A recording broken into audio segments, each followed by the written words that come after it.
mentor for, everybody's civil rights. He created People for America Today, which is huge, and he's awesome. I wish he was still working.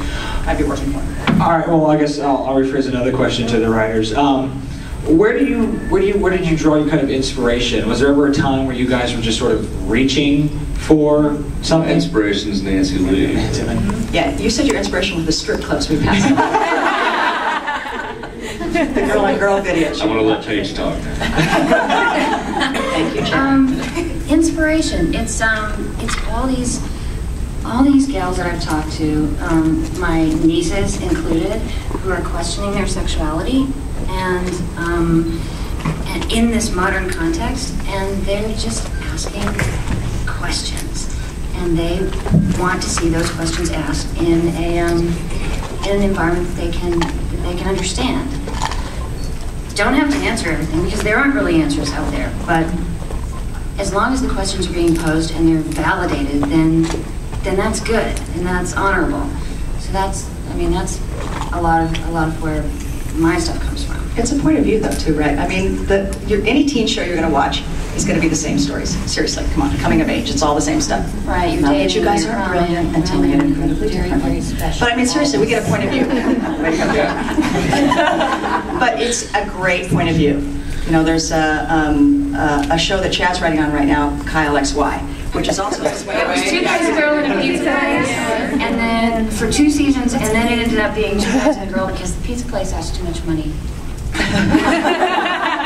So we killed it in the 3rd season. Actually, I thought the 2 guys in the pizza place was in the Hilton.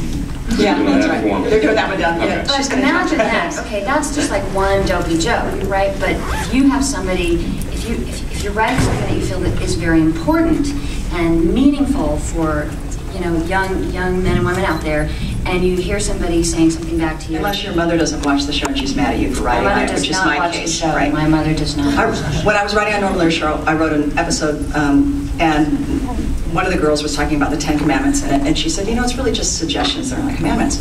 So the next week, my mother calls me after the show aired, and she said, because it was my episode, and she said, "You're in trouble." And I said, "Again?"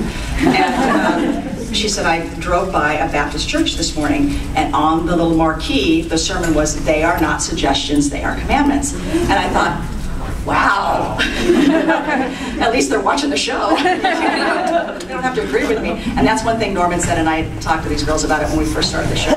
And I got on the Christian right hate list very quick.